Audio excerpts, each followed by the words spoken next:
In the swamps of early 1900s Louisiana, wagons were found abandoned along the road. Horses grazed nearby, provisions intact, but families were gone, swallowed whole, as if erased mid-journey. The road gave no answers, the ground gave no clues, but smoke rising from a distant property told a quieter truth, one that no one wanted to believe. Welcome to Gothic Ledger. Tonight we turn to the case of the Broussards, a clan who lived in silence 2 hours from town, their zinc-roofed house and sheds standing as monuments to a secret industry. For more than 60 years, they married only within their own bloodline. 4 generations folded inward, producing a household of 14, ruled by an elderly matriarch whose word was law. It was here, behind shuttered windows and locked sheds, that disappearance became routine, and preservation was refined into ritual. You are watching from somewhere in the world, at some moment of your night or day. I invite you to pause and write in the comments where you are and what time you find yourself entering this story. And if you have not already, subscribe to Gothic Ledger and leave a like, so you remain with us as we continue unsealing the archives of horror history. For now, hold the image of that swamp road in your mind, wagons standing empty, reins dragging in the mud, a silence heavier than any scream, because what follows is not folklore, nor whispered exaggeration. It is record, sheriff's notes, coroner's ledgers, orphanage files, each page drawing us closer to the house where industry and blood became one. In the spring of 1902, the parish sheriff's office began collecting reports that at first seemed no more than the confusions of travel. A wagon left on the verge of the swamp road, reins dangling, horse grazing nearby, provisions untouched. A family presumed delayed. A clerk was assigned to note each occurrence, and by June 3 entries already carried the same description. Abandoned transport, livestock recovered, passengers unaccounted for.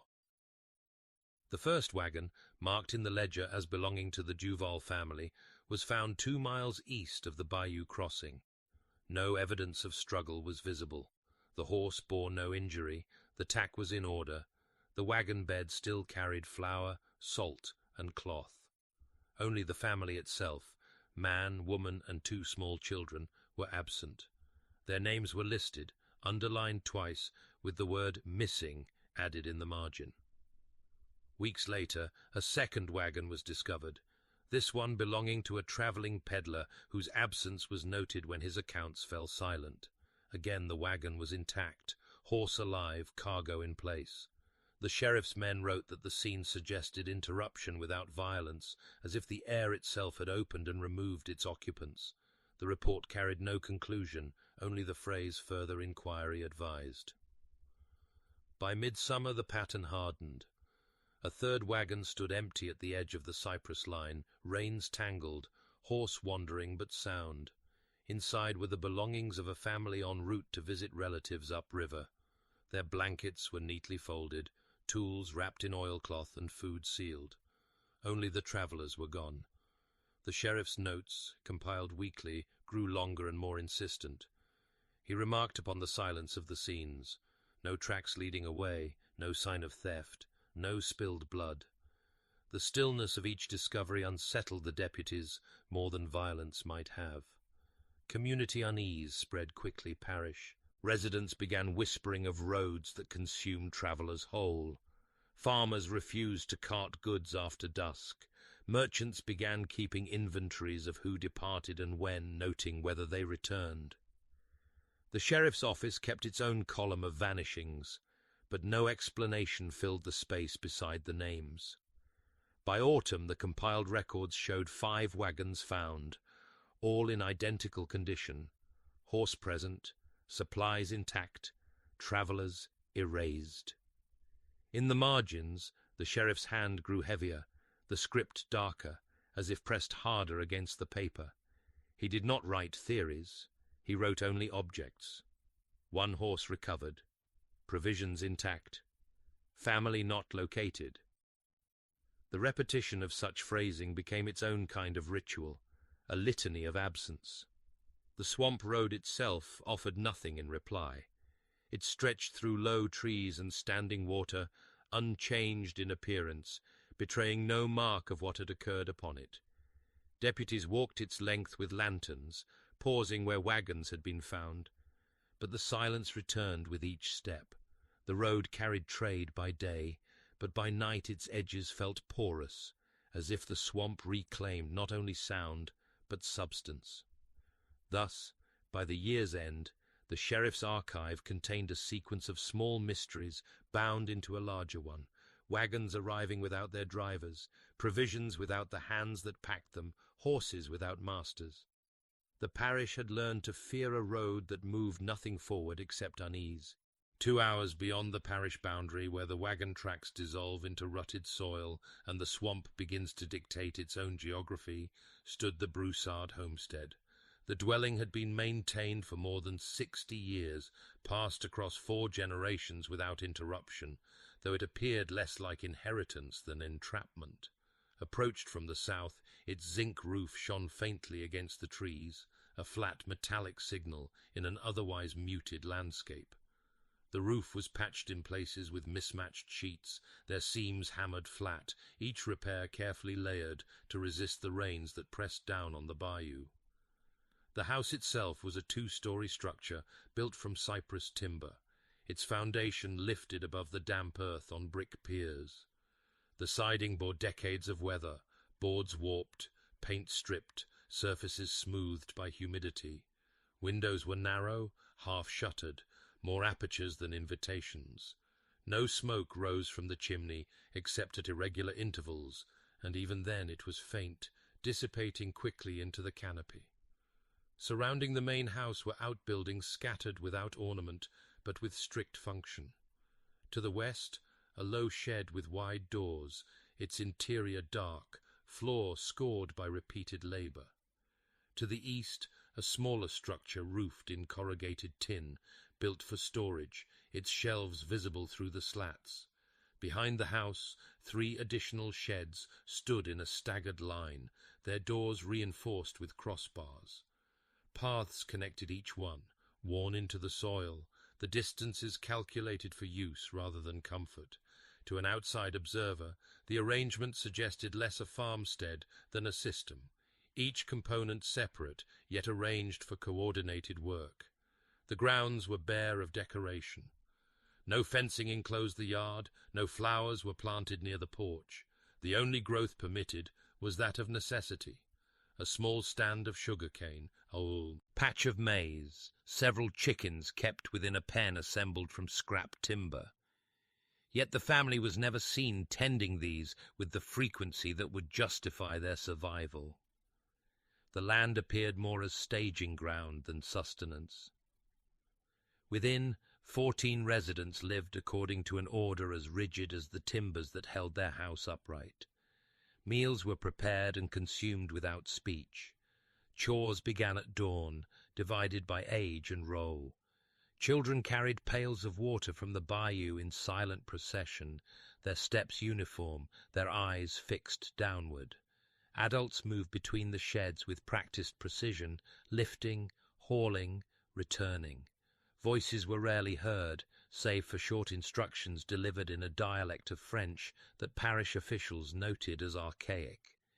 Even the animals on the property seemed subdued by the absence of sound, their movements cautious, as if conditioned to the prevailing quiet.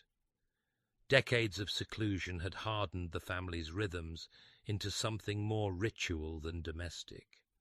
Neighbors, when the word could be applied to households miles away, recalled that the Broussards rarely entered town except to sell preserved meat or procure supplies. When they did appear, they spoke briefly, transacted quickly, and departed without pause. No one remembered laughter on their porch, or singing at harvest, or conversation carrying across the yard. What defined the property was not what it contained, but what it refused: sound, openness, exchange. The investigator's notes from 1902 catalogued the homestead not as a home, but as a mechanism: wood, zinc, sheds, and people operating within a silence as deliberate as construction. It was not the swamp that made it strange, but the absence of voices where voices should have been. The Broussard line, traced through 4 generations, demonstrates the effects of isolation carried beyond endurance. Parish registers record few marriages and fewer baptisms, each entry repeating the same surnames, the same given names, the same blood folded inward upon itself. By 1902, 14 individuals lived on the property, all descended from the original settler pair, with no introduction of outside lineage in over 60 years. The family tree resembled not a branching diagram but a looped circle, its connections crossing and recrossing until roles became indistinguishable. The matriarch, Clémence Broussard, 75 years of age, presided as both anchor and architect of this arrangement. Though mother, grandmother, and aunt simultaneously, her authority was not diluted by the confusion of ties. It was intensified. Parish officials noted that instructions from her were obeyed instantly, without dispute, by children, grandchildren, and siblings alike. In interviews after the arrests, one deputy remarked that the younger members did not look to her as parent or elder, but as absolute command, an authority no one dared contest. The physical record of inbreeding was visible across the household. Broad foreheads, narrowed chins, and eyes set slightly closer than average recurred in multiple members. Limbs appeared shortened, torsos elongated. Gait was heavy, movements uniform, as if conditioned by both blood and training. The younger children displayed speech impediments and slight malformations of the jaw, though their silence rendered these less conspicuous. Each face carried resemblance not merely to one parent, but to nearly all, a mirror of repeated unions between cousins, uncles, and nieces. Genealogical reconstruction reveals that Clémence herself had borne children by a half-brother and later by a son-in-law, a fact obscured in town by the absence of Bert. H records. The current generation bore the consequence, designations such as father, uncle, cousin, and brother overlapping into the same person. For the children there was no vocabulary to distinguish. Authority flowed downward in one uninterrupted line, while the bloodline folded back upon itself. Roles within the family reflected this collapse of kinship boundaries. An uncle might act as father, an aunt as mother, yet all deferred to Clémence's judgment in the assignment of tasks. She alone determined marriages within the house, pairing siblings or cousins according to what she deemed efficient. Witnesses later described her as deliberate, calculating, and unwavering.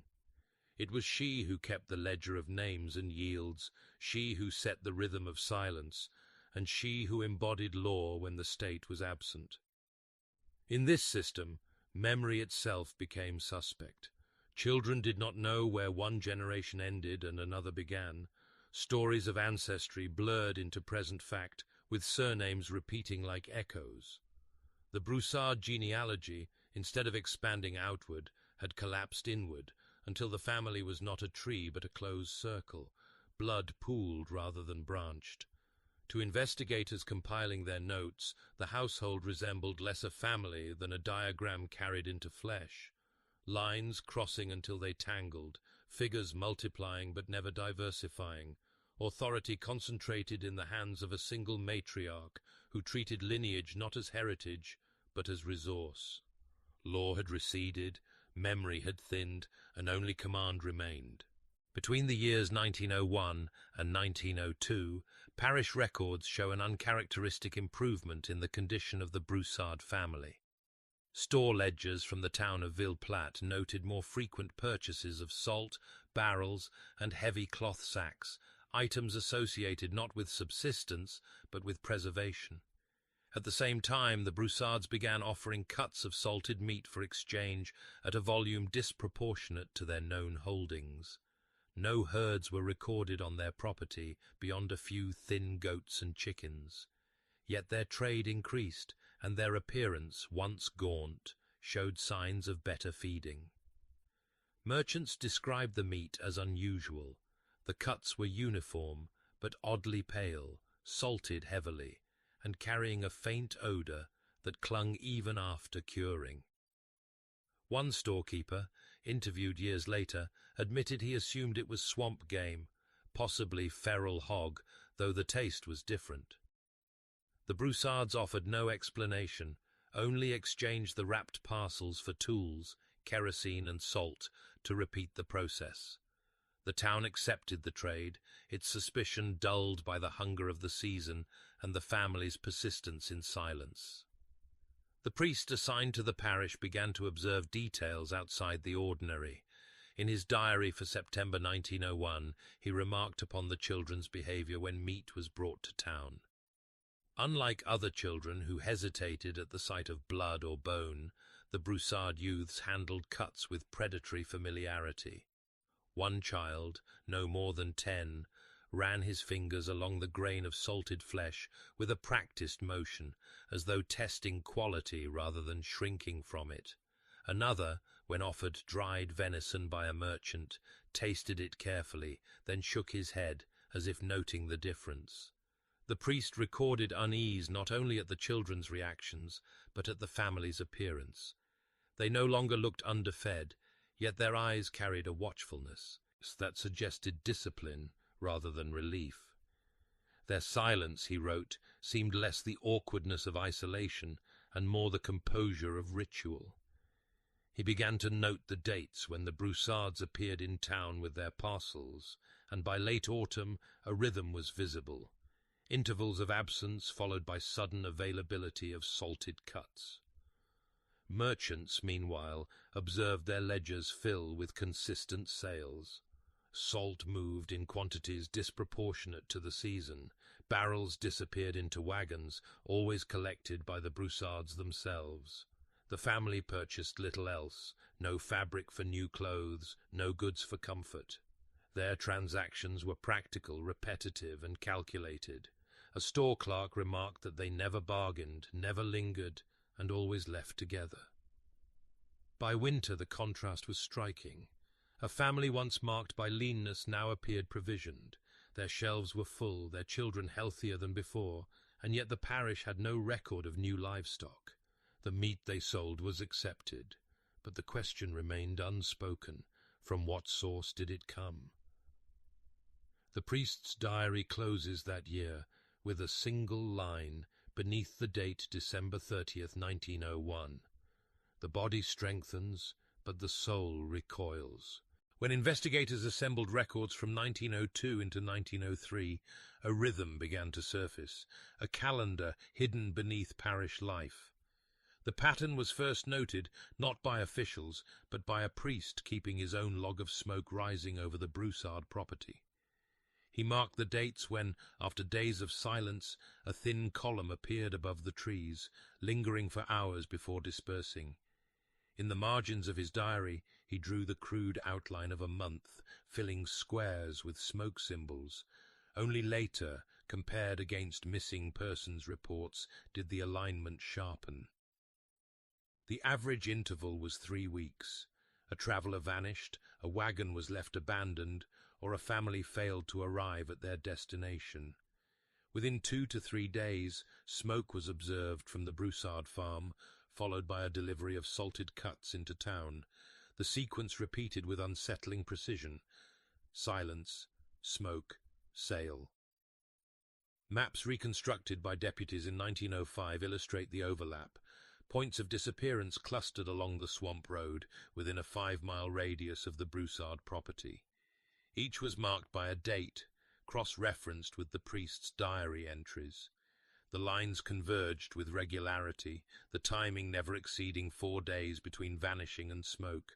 From there, merchants' ledgers confirmed the appearance of Broussard children or elders in town, bringing wrapped parcels of preserved meat, trading them for salt, barrels, or kerosene. The routinization of this cycle gave it the quality of industry. There was no randomness, no irregularity.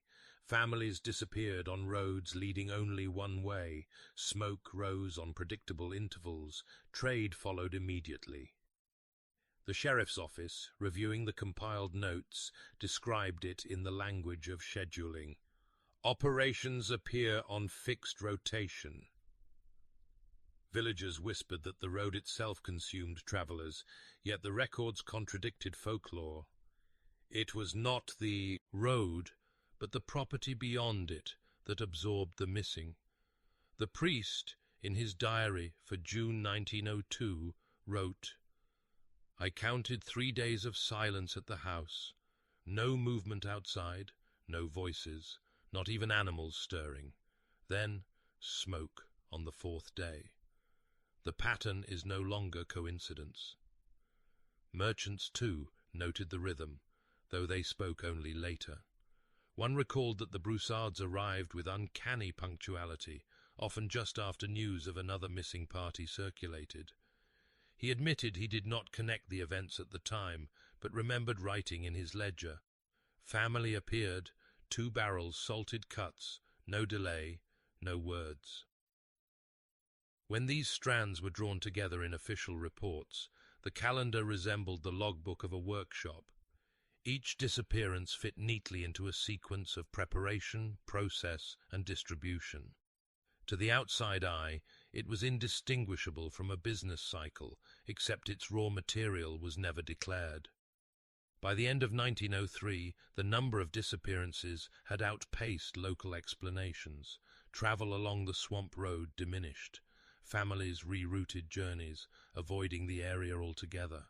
Yet still the smoke rose at intervals, and still the Broussards appeared with their parcels. The calendar held. It was not weather, nor accident, nor rumour. It was the mark of repetition, as if absence itself had been made into an industry. In 1902, the parish priest assigned to Villeplatte began walking the boundaries of the Broussard property. He did not announce these excursions as investigations.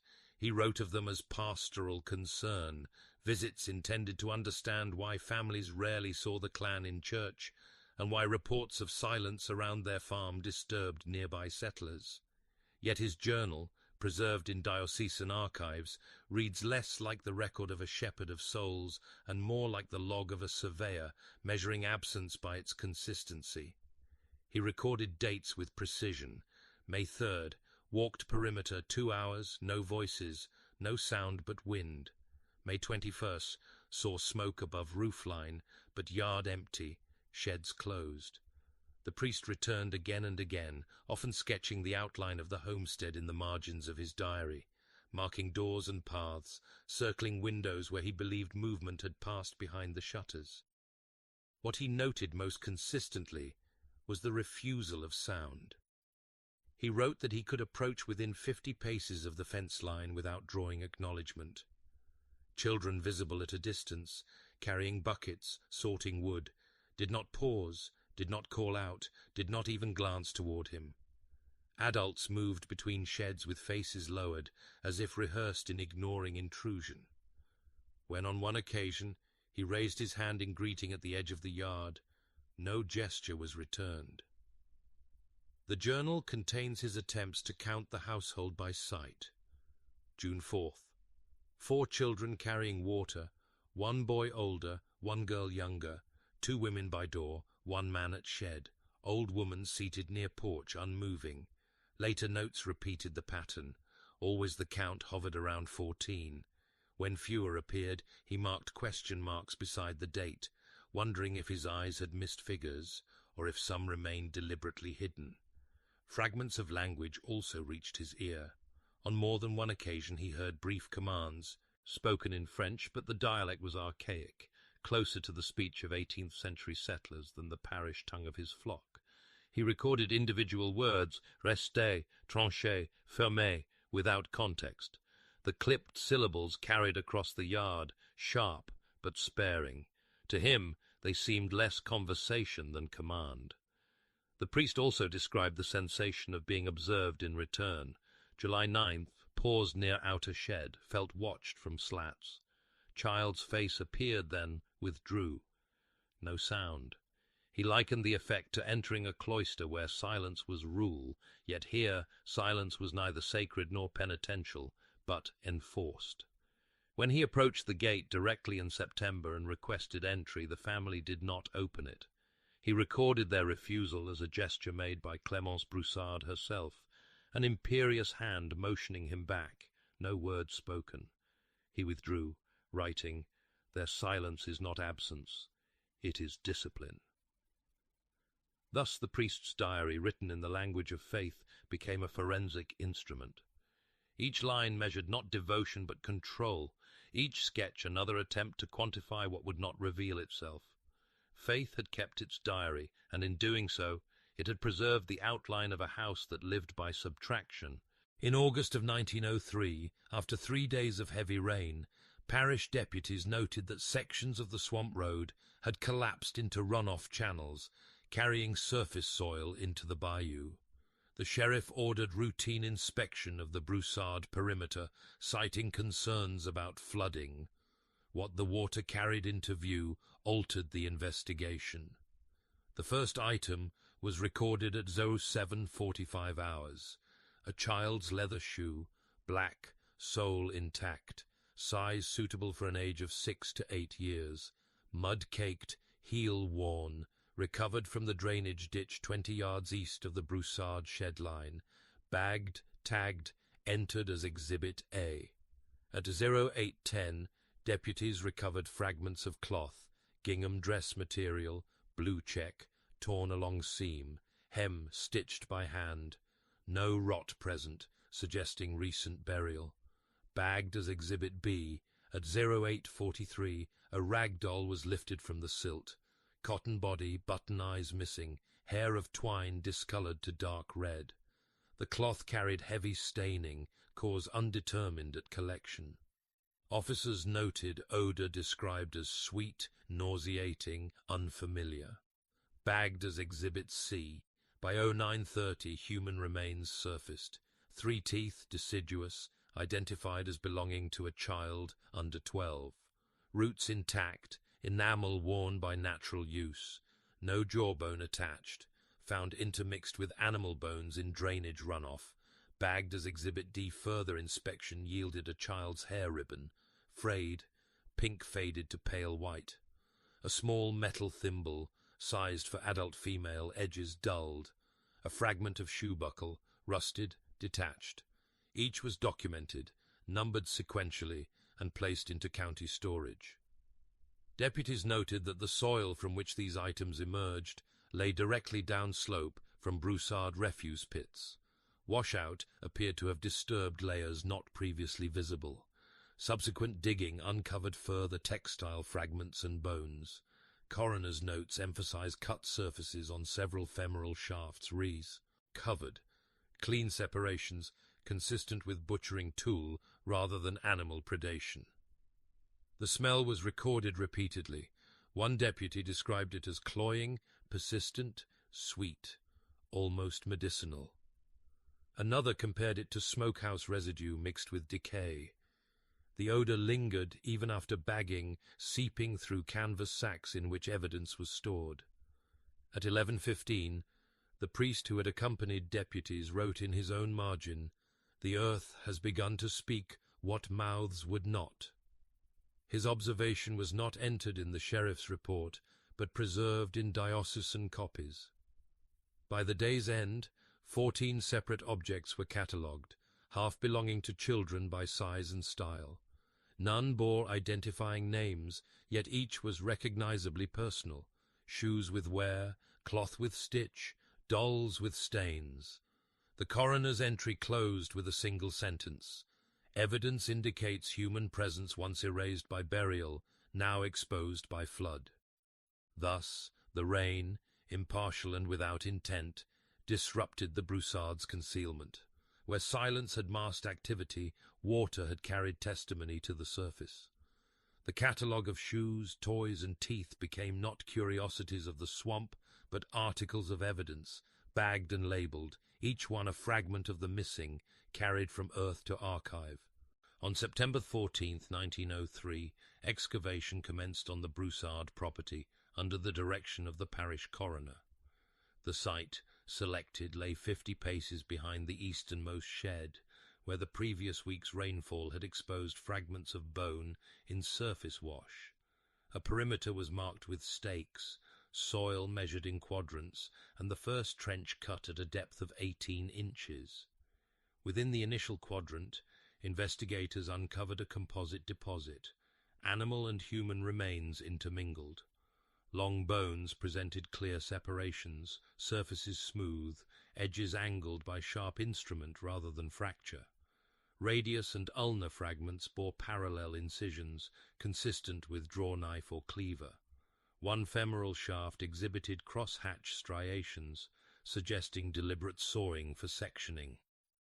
At 24 inches, the trench revealed a cluster of ribs. Several displayed cut marks along the costal cartilage line, as if detached from sternum with practiced motion. One rib carried discoloration consistent with exposure to heat, indicating partial roasting. Adjacent vertebrae showed similar scoring, separation at intervertebral discs. None displayed evidence of animal gnawing, ruling out scavenging. By the close of the first day, remains representing at least 6 individuals had been identified. Age estimation indicated both adult and juvenile presence. 2 adults of approximate stature, 5 feet 8, 1 adolescent, 2 children under 12, and 1 toddler estimated at 2 to 3 years. Teeth recovered confirmed the range. Excavation expanded into a second quadrant. Here, the density of remains increased. Mandible fragments, pelvis sections, and additional femora were retrieved. Several pelvis bones carried cleaver marks through the acetabulum, precise and even. One skull fragment showed separation at the base, a clean detachment inconsistent with natural trauma. The coroner no. Ted, in his ledger, professional familiarity with butchering methods evident, technique efficient, repetitive, without hesitation.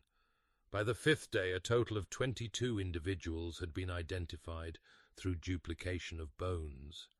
The pit, though irregular in outline, bore the characteristics of systematic deposition rather than casual disposal. Bodies were not interred intact, but broken into parts, distributed and layered among refuse.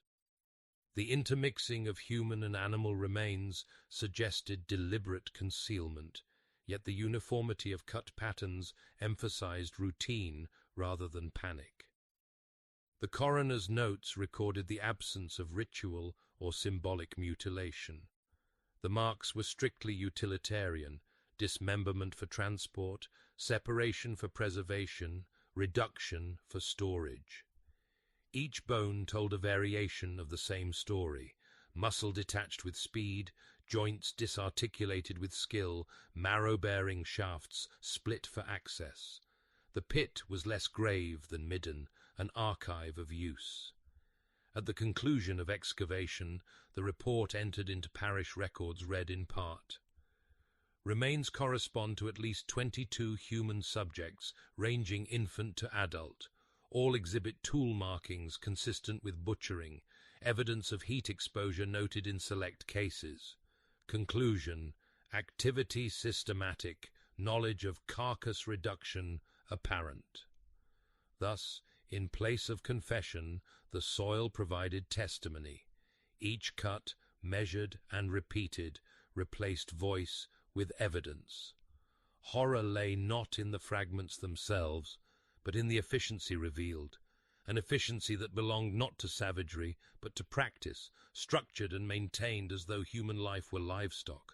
Behind the Broussard homestead stood 3 sheds, aligned in a staggered row, their doors barred and windows shuttered.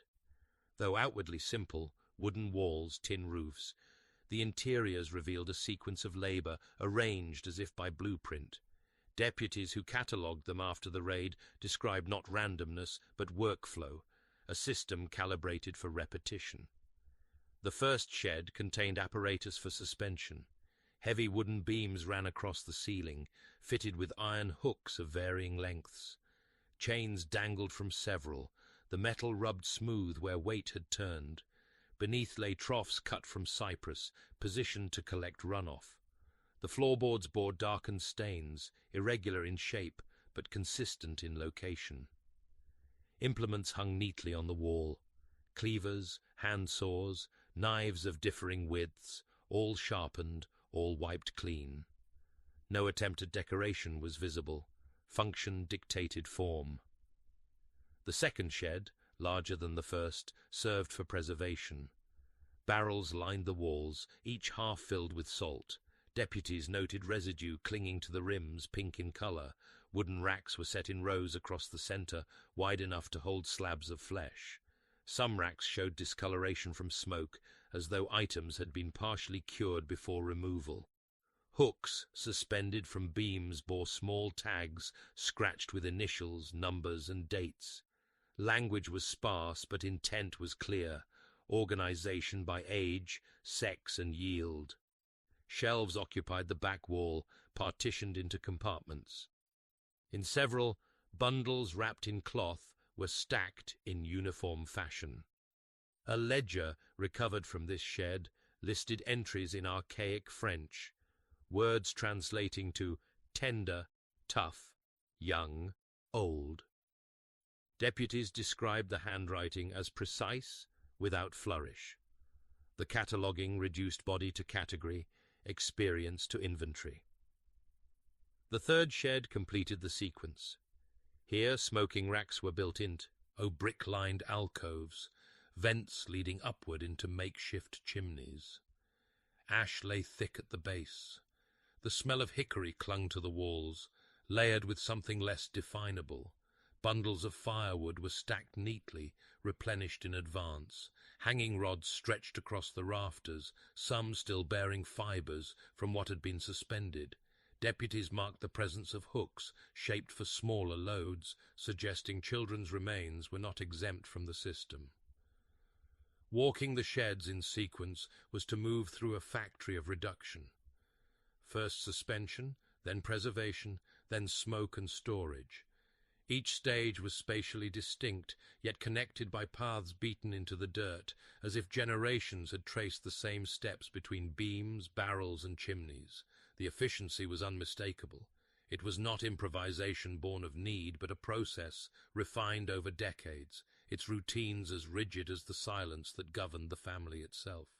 The official survey, entered into record, avoided adjectives.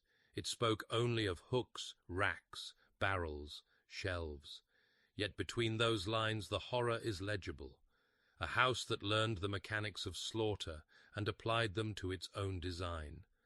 A slaughterhouse had been built, not for cattle, but for whatever the road delivered, and its blueprints were wood, iron, and silence. On the morning of September 17th, 1903, the sheriff of Evangeline Parish organized a cordon around the Broussard property. 22 men were sworn for the operation, positioned at measured intervals in a circle meant to close at the signal of a whistle. The objective was to seize the household entire, secure sheds for evidence, and prevent further escape into the swamp. The approach was executed without incident until the final 30 yards.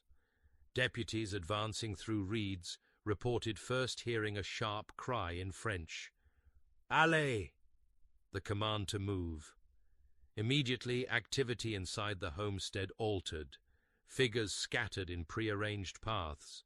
The silence that had marked the property for decades was broken by brief shouts, clipped and functional, directing younger members toward concealed exits cut into the brush. The sheriff's report recorded the procedure in sequence. At 06:15, whistle blown. At 06:16, deputies on the east flank observed 3 children dart into cypress cover, 2 women behind them.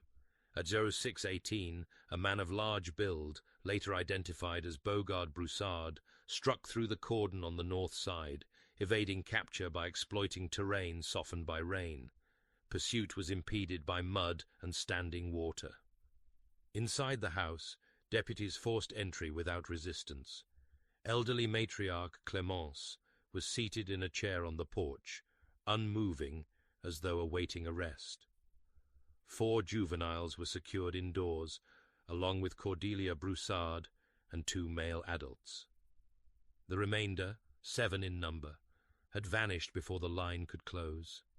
Their exit bore no resemblance to panic.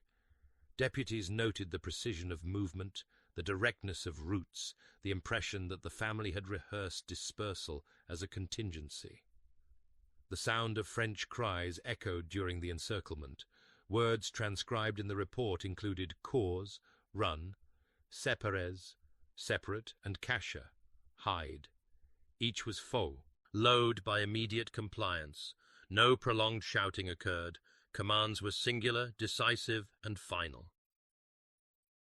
By 07 o'clock, the cordon held the house, 3 sheds, and 9 captives. 7 were unaccounted for. Deputies swept outward in search lines, marking ground with flags to avoid duplication.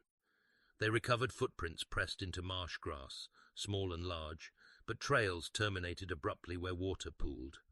Dragging the bayou yielded no bodies. By midday, the swamp had absorbed all sign. The tactical report, submitted the same evening, listed the outcome in plain terms. House secured, 9 detained, sheds intact, 7 absconded. The sheriff underlined the last phrase twice. Notable in all accounts was the absence of violence during the seizure. No shots fired, no struggle offered. Compliance within the cordon was absolute, defiance absent. Yet this lack of conflict did not suggest surrender. Rather, it implied division of roles predetermined, some to remain, some to disappear, each acting according to a plan older than the raid itself. When the circle drew tight, order within the family dissolved into rehearsed collapse. The cordon enclosed only what was intended to be enclosed. The others had already entered the reeds, silent once more, absorbed into a landscape as disciplined as they were. The interrogation of the Broussard captives began on September 18, 1903, under the supervision of the parish sheriff and the district coroner. Notes survive in summarized form, compiled from stenographic fragments.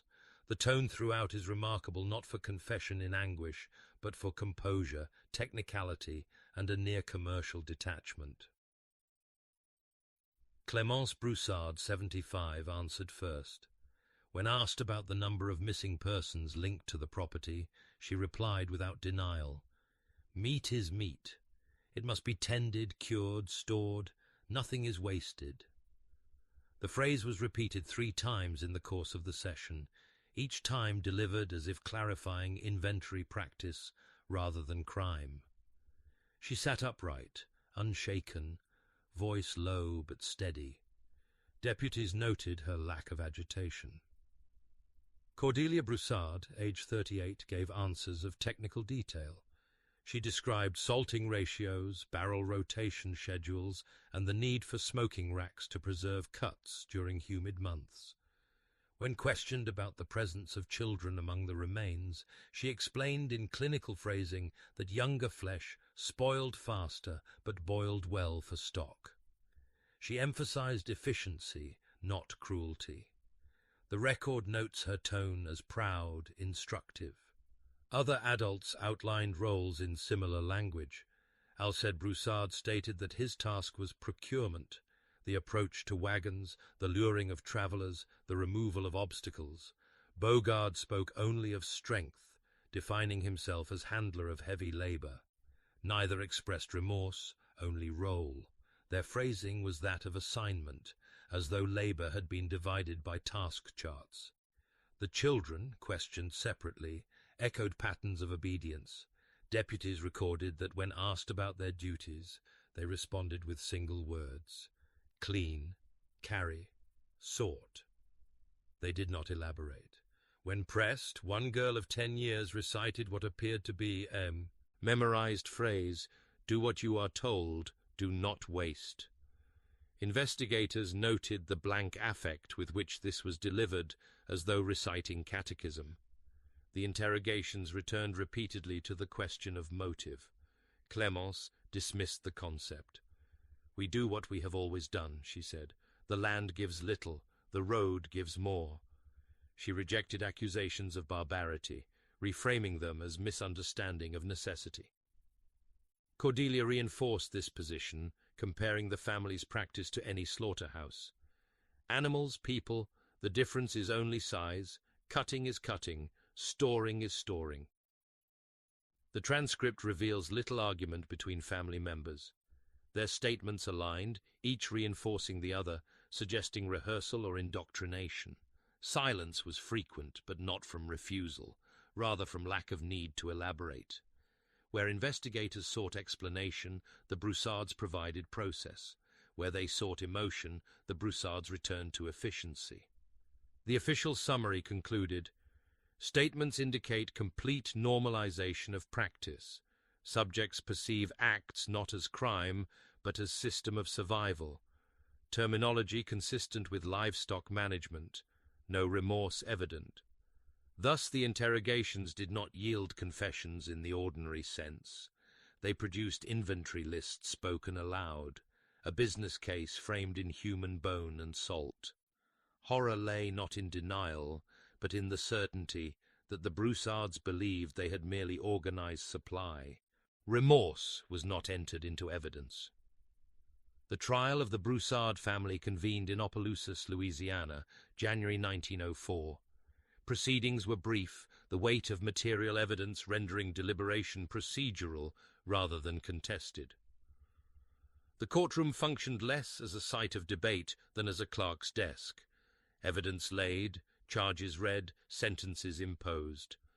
22 counts of homicide, corresponding to skeletal remains recovered in first excavation pit. 9 counts of conspiracy to commit murder, applied collectively to surviving adults. 12 counts of desecration of remains, based on coroner's report of dismemberment and storage. Ancillary charges: fraud in trade, concealment of death, obstruction of investigation. Clémence Broussard, guilty on all counts. Sentence: death by hanging. Alcide Broussard, guilty on all homicide counts. Sentence: life imprisonment, hard labor. Bogard Broussard, guilty on homicide and conspiracy. Sentence: life imprisonment. Cordelia Broussard, guilty on all counts. Sentence: life imprisonment without parole. Magnolia Broussard, guilty on conspiracy, desecration. Sentence: 20 years imprisonment. Eulalie and Boudreau Broussard, guilty on conspiracy and concealment. Sentence: 15 years each. Juvenile defendants, declared wards of the state. Court transcripts noted that testimony from Clémence was calm, declarative, absent of contrition. When asked if she understood the sentence of death, she replied, "The work is finished. Others will carry." The presiding judge recorded no visible reaction. Cordelia's behavior during imprisonment diverged. Parish records state she refused food within 3 months of sentencing, consuming only water. Jailers reported she explained her abstention as a refusal to eat what was not properly made. She died of starvation in her cell on June 7, 1904. The warden's report closed with a single line: "Inmate perished of her own design." Clémence was hanged at dawn August 2, 1904, at the Opelousas gallows. Witnesses described her composure as unbroken. She declined final statement, though deputies recorded her whispering a prayer in French as the trap was sprung. The children, numbering 5 under age 12, were dispersed into state institutions. Placement logs show 2 sent to St. Joseph's Orphanage in Baton Rouge, 1 to Lafayette Industrial School, 2 to Shreveport State Home. Notes attached to their files described difficulty in discipline, abnormal silence, recurring fixations on meat. One physician wrote of unnatural detachment during play, recommending continued observation. None were adopted into private families. The trial concluded officially on February 6, 1904. The docket's closing entry, stamped by court clerk, read, "Case disposed, sentences carried, records sealed." The administrative machinery had processed the Broussards with the same efficiency the family once applied to their sheds. No attempt was made to explain motive. No argument was preserved for posterity. The record offers only charges, verdicts, sentences. Remorse was neither spoken nor sought. The ledger of the court resembled the ledger recovered from the farm, names aligned beside outcomes, silence in every margin.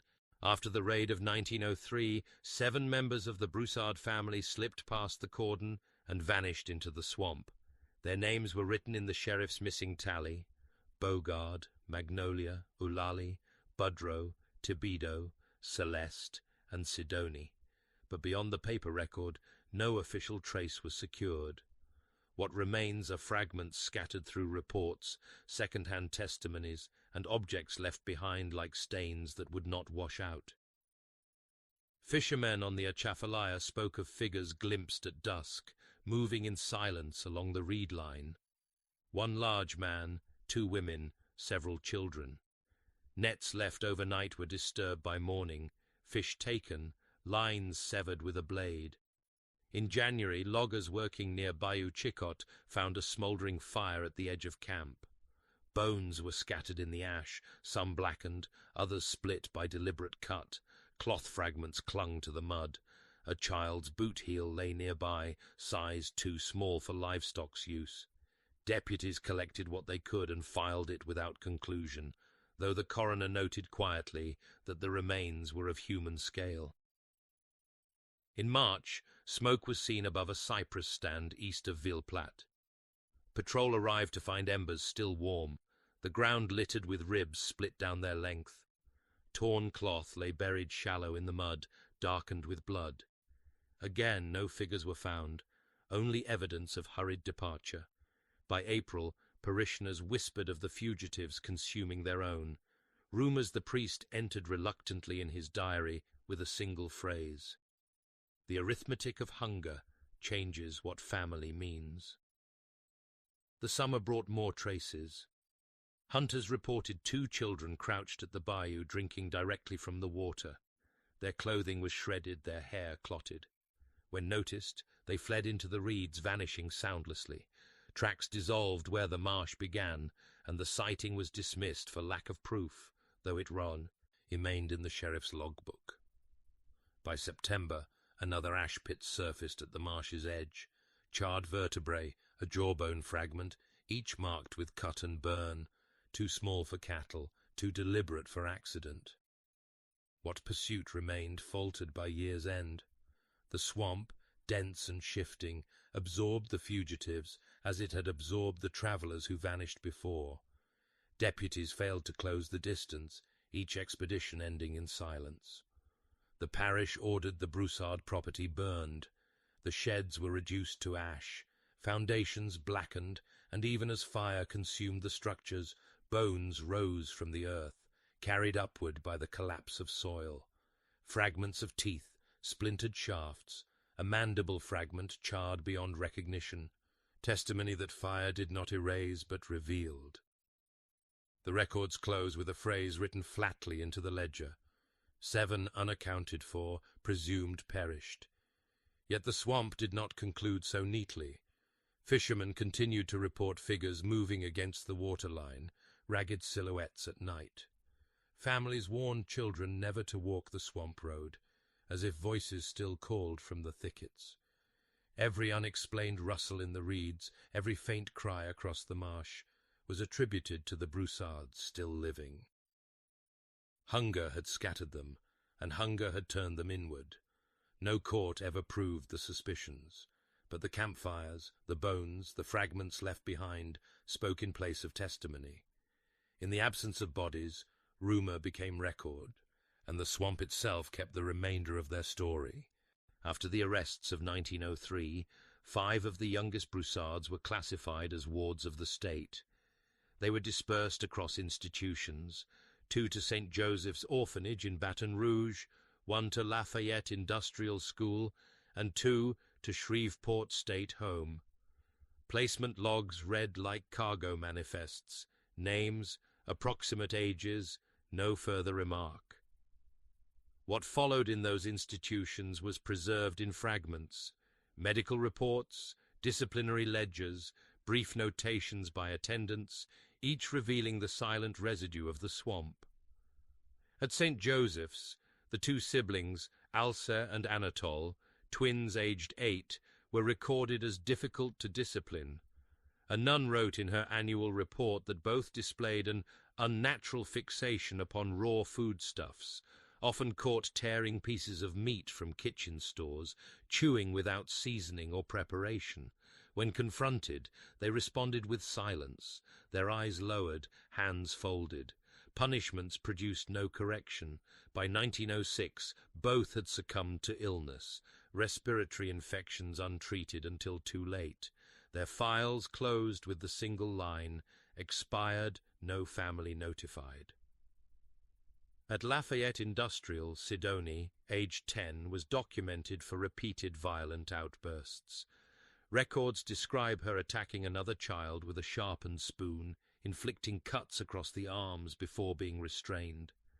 A physician's note remarked that she exhibited hypervigilance and conditioned aggression, unlikely to adjust in communal setting. She was transferred to a psychiatric annex in 1907, where her file ended abruptly with the entry "deceased, cause undetermined." No burial record survives.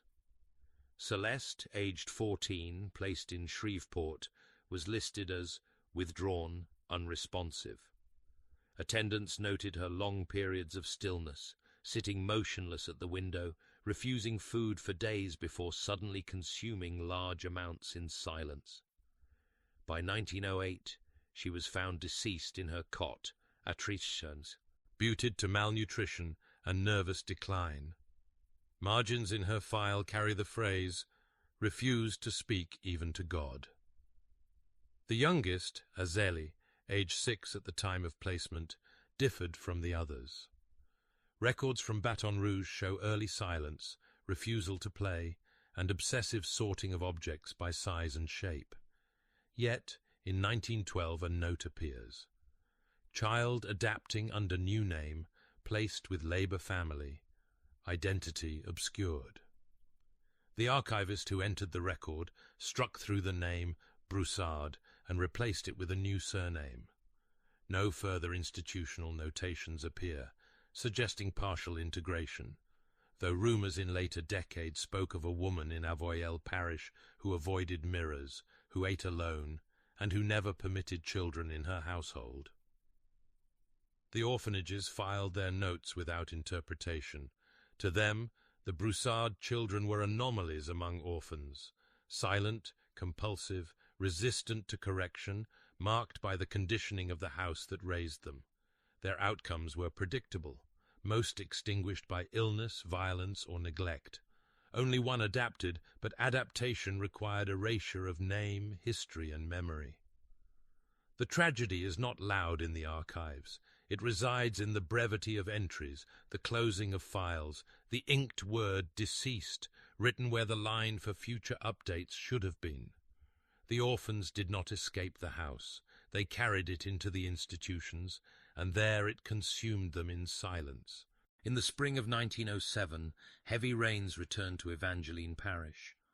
Swollen bayous spread across the fields, loosening soil around the remains of the Broussard property. Deputies patrolling the burned homestead reported that bones surfaced in the wash, a femur protruding from eroded ground, ribs scattered at the edge of the former smoke shed, teeth glinting in the runoff. These were collected, bagged, and added to the coroner's storage. The official report summarized the matter in a single line: further fragments recovered during seasonal flooding. The same occurred in 1908. Another round of rains lifted new remains, smaller this time, vertebrae, a child's jaw fragment, phalanges discolored by time. With each flood, the swamp exhumed what the family had buried. There was no grave marker, no cemetery, only the slow undoing of concealment by water. Deputies were instructed thereafter to conduct seasonal patrols, ensuring that whatever surfaced was collected before scavengers or children found it. In this way, the Broussard story continued not in living members, but in cycles of rain and retrieval. Academic interest grew in the years that followed. In 1911, a medical journal printed an article on the skeletal remains, citing the uniform cut marks and preservation attempts as examples of applied butchery on human subjects. The article avoided sensationalism, but emphasized efficiency. It concluded that the case represented systematized homicide conducted under principles of livestock management. Another paper, written in 1915 by a sociologist, argued that the Broussards illustrated the collapse of kinship under isolation and the creation of an industry where no market was intended. Neither paper carried the names of the victims. The parish priest who had once walked the perimeter was transferred in 1909. In his final letter to the diocese, he described the Broussard cairn as an archive of silence broken only by water. He requested reassignment to higher ground, away from the river, citing health, though his private diary revealed weariness at watching bones rise every spring. His transfer was granted, and he left without returning. The protocols, however, remained. Each flood season, deputies still passed over the ground, noting erosion, lifting fragments, sealing them in bags. By the 1920s, little remained to surface, though occasional teeth or bone chips continued to emerge, enough to remind the parish of the system once hidden there. The Broussard story ends, not with a final confession, nor with the complete erasure of evidence, but with a landscape that refuses closure. The sheds were burned, the family dispersed, the court pronounced judgment, yet the ground continues to speak when pressed by rain. Each fragment that surfaces repeats the same pattern, the body reduced, catalogued, and preserved as though in ledgers not meant for memory but for stock. The case is often remembered as a curiosity of crime, but the deeper record shows something more precise. Horror as organization. It was not frenzy nor impulse, but efficiency carried into its darkest application. The Broussard homestead blurred the line between settlement and system, and though the family is gone, the floods ensure their order remains, an archive of bone and water, rising when the ground will not keep it. The Broussard homestead no longer stands. Its sheds were burned, its house collapsed into ash, and its surviving children scattered through institutions where silence followed them into death. Yet the land did not close. Each flood unearthed bones the soil would not keep, ribs rising from the mud, teeth glinting in the runoff. For decades, patrols returned each spring to collect what surfaced, as if the swamp itself insisted on remembering. No monument marks the Broussard name. What survives are files, sheriff's reports, coroner's diagrams, orphanage notes. In them we see the outline of a system built not from law or faith, but from blood turned inward and silence enforced. The horror was not frenzy, not sudden violence, but efficiency. Tasks divided by age, roles rehearsed, every act of killing recorded as though it were only inventory. When we tell their story, it is not to honor them, nor to make spectacle of their crimes. It is to remind ourselves how thin the line can be between settlement and system, between a family and a machine. Horror does not always announce itself with screams. Sometimes it hides in silence, in the rhythm of smoke rising at regular intervals, in ledgers where names are reduced to yields. If you have stayed with us until this closing page, I invite you once more to leave a mark of your presence. Tell us in the comments where in the world you are watching from and what time it is for you now. If you found yourself drawn into this account, please subscribe to Gothic Ledger and leave a like. Your presence ensures that these stories, dark, archival, and unfinished, continue to be unearthed. Because some histories do not stay buried, the ground, when pressed by water or memory, will always speak again,